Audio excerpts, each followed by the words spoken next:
Hi everybody, I'm Katarina Waters from Sustainably Rooted and welcome to my channel.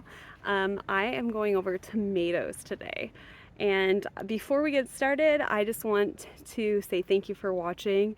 I hope that you find something in here that you can apply to your garden, and check out my other videos because I not only go over videos on gardening but also zero waste.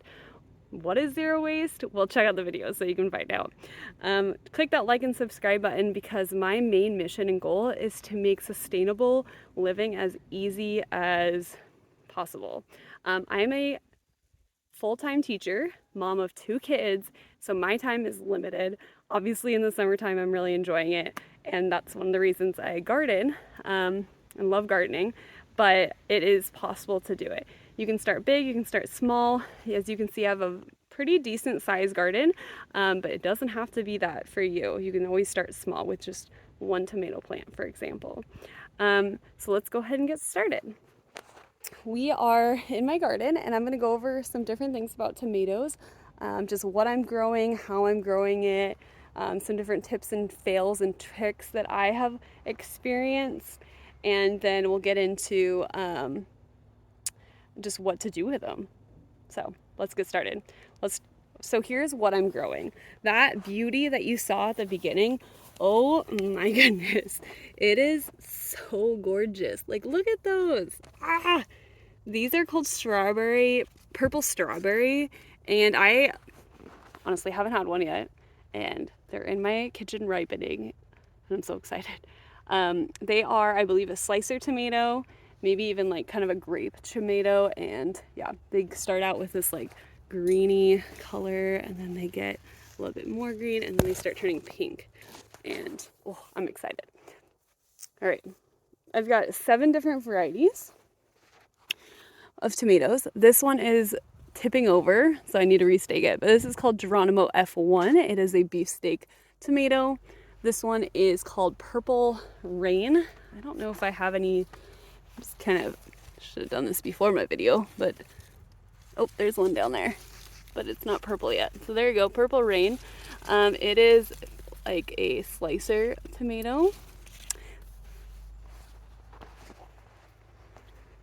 And then I've got these monstrosities here. This one's Old German Heirloom, and it is huge, and there's so many growing on it. I'm really excited about it. Okay, and it kind of gets intermixed and hidden behind this San Marzano Roma tomato. I have no idea what the name of this variety is. I cannot find the tag anywhere. It is a cherry tomato that is orange, and it's sweet, and I'm gonna chalk it up to my children probably moving it from the tag from somewhere. And then this even more ridiculous, like, oh gosh, we'll get into that in a second, but that is Candyland Red. So there you go. I do have some just kind of miscellaneous, if you will, plants growing that are tomato plant. So I've got like this little guy here. This is a Roma tomato, and let's see here. This one here is a Roma tomato as well. So, yeah. Let's get into just some different things. So first of all, when I started doing tomatoes, I hesitated. I waited to do tomatoes because I was so intimidated on all the different varieties and like all the different types of tomatoes, and what on earth, I don't even like tomatoes. Like, how am I supposed to grow these? And finally, I just bit the bullet and just tried out some different ones. And this is what I learned. So first of all, you do not have to grow tomatoes. If you don't like tomatoes, you have no interest in tomatoes, it's okay to not grow them. That is like people's #1 thing to start growing, and then they just let them sit on the vine and rot, and what a waste of food and your time and energy, and not a great experience. So you don't have to start with something that you know you're going to use in the garden, in your house, something that you love, something you enjoy. Just start there. Okay. Second of all, even though you don't like tomatoes, try to be open-minded, because I bet you there's a variety out there that you might actually enjoy or you might actually use. For example, Roma tomatoes. So here's a Roma tomatoes. These are used to make pasta sauce. You can use them to make salsa as well. I think that most people use slicer tomatoes, but Roma tomatoes work just fine for slicer, for salsa. So maybe try growing those.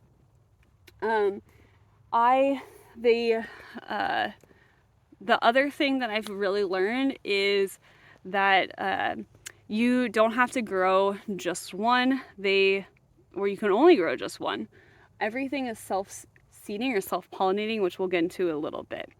There's so many things to learn about tomatoes, so I hope that you are able to find something in the video that you can remember, rewatch it as needed, because there's just so much to know. So let's start with just the basics. Tomatoes are a hot weather crop. They love the heat, they love the sun, and they love nitrogen. They're heavy, heavy feeders. So what that means is you just need to fertilize the heck out of them, and they'll be happy. So in this bed, it gets full sun. I bought these all as starts, all these giant ones that you see. Everything that you see is starts. This little itty bitty guy right here is what I started from seed indoor late. I started late indoors. But nonetheless, here we go. Sorry, I got distracted by my squash plant over here. I'm worried that I see something that it could be not good. That's okay. We'll figure that out later. Distraction over. Tomatoes, you can start them indoors, you can buy them in starts, and then once it gets all sign of frost has passed, then you can place that in the ground. And for us, that is I'm zone 8B, and for us, most people say it's Mother's Day weekend. I personally would go probably end of May, early June to do mine. In here as well, you want to make sure that you have very good soil ready to go. So add fertilizer before you put them in, and then you want to get on like a feed schedule so that they're continually to get fed. Because again, like I said, they're heavy eaters. In this bed specifically, I do have some pepper plants, which are good companions, and I have marigolds, which are also really great companions. So check those out, try those out, and go from there. Let's talk a little bit about flowers. So a lot of my flowers have died off because of just the time of year, but some of them, I got a little teeny tiny one. Do I have bigger ones? I don't know. Let's go right here. All right, so this is the flower for tomatoes.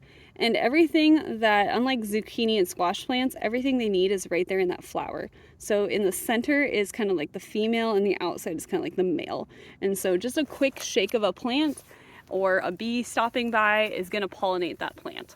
Once they're pollinated, they will start forming this little ball. Here's an example right here, just like that.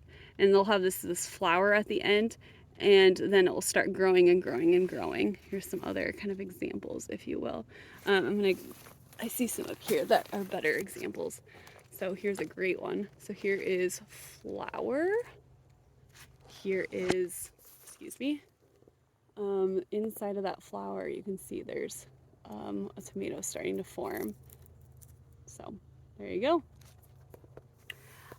Which means that you don't need multiple plants. You can just do the one plant, and they'll pretty much self-pollinate on their own. You can even grow them indoors for that reason, or in greenhouses. So if you maybe don't have as warm of a climate, then try out the greenhouse. When you're planting them, you can bury them a lot deeper too. That helps establish those roots. They're vining, so because of the vining, you can bury them deep and they'll kind of root from where they're at. I've seen people root them do them sideways.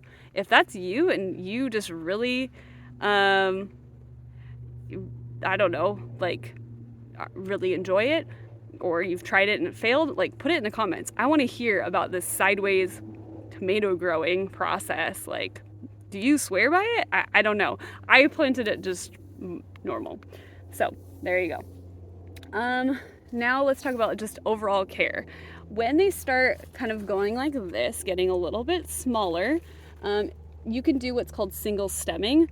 I think it's not necessarily worth it at that point. At this point, sure, yeah, do it.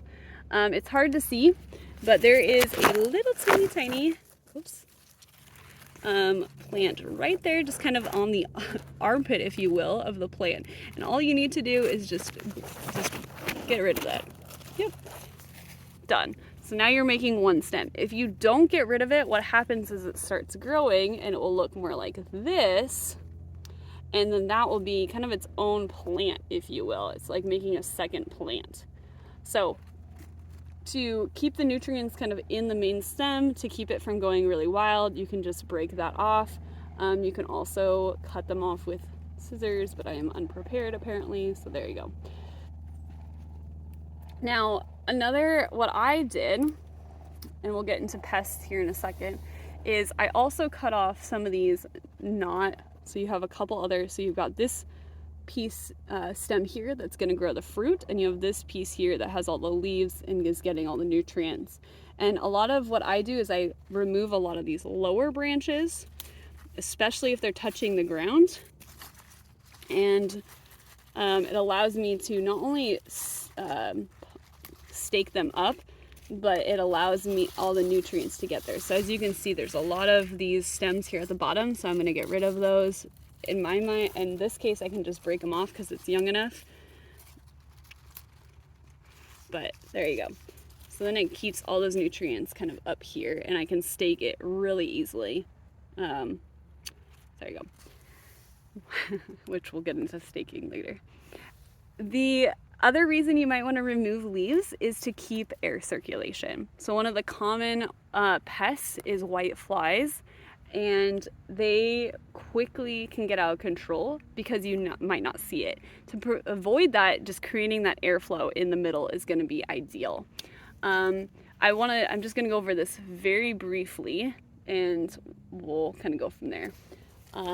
So in order to your goal is to keep this kind of open center, if you will. So a lot of these branches in the center that are kind of getting in the way, you probably want to break off. And you can see that I've done that a lot with right here as well. So this is going to get broken or cut off. There you go. And go from there. And that, again, just keeps that airflow happening, and it keeps the plant healthier. It also allows sunshine to get in, it helps ripen things, and it just helps just overall with the quality of the plant. I personally have not experienced too many other issues. In Washington and Seattle area, we do experience maybe heavy rains that will make cracking happen to the tomato, but we don't have that issue until fall. And come fall, we might cover them, or we might pick a little bit early, and that will also help as well. Yeah, for me, I don't really have very many other pests. Aphids is another one, I guess, maybe that we deal with, and that's just checking underneath the leaves periodically and just kind of being aware of that. But I really haven't experienced that too much with my tomatoes. Yeah, so those are the pests, if you will. Let's talk about my fails and when it comes to, yeah, we'll just get into that. All right, tomato cages.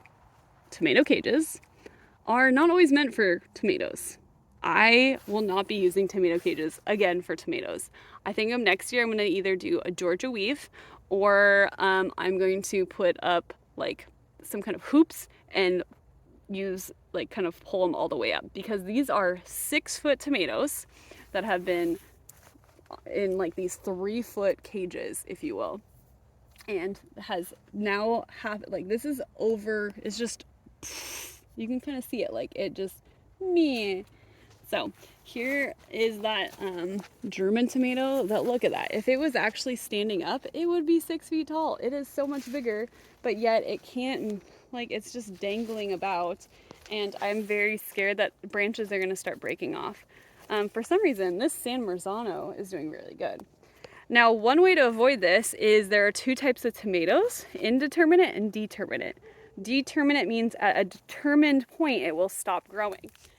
Indeterminate means it's not determinate. It will just continue growing. So keep an eye out for those tags. Personally, I don't really mind either way. I just got to make sure that I stake them properly. So this is an example of a determinate variety. It will stay compact. Like that is part of its thing. So great porch one. Again, this was Purple Rain, spelled R-E-I-G-H-N, like Seattle Rain. There you go. Seattle Rain is a basketball team, if you didn't know that. All right, so there you go.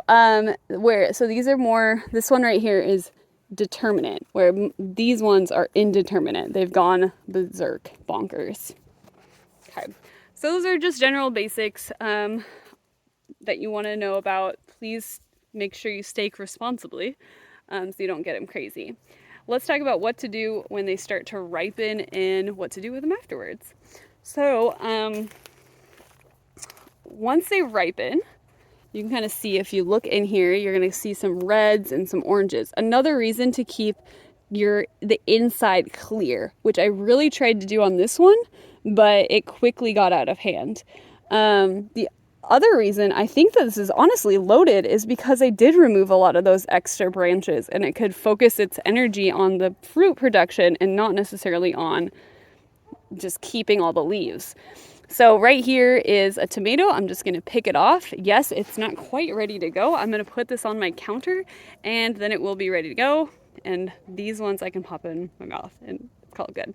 The thing I love about cherry tomatoes is I love putting them in pasta dishes and kind of making this kind of like mashed tomato situation going on. Roma tomatoes, I'm going to be using those and canning those a lot. I'm hoping my husband wants to use them to make pasta sauce or pasta gravy and tomato gravy, whatever you want to call it. He is going to use those San Marzano Roma tomatoes. If we have extras, maybe some salsa.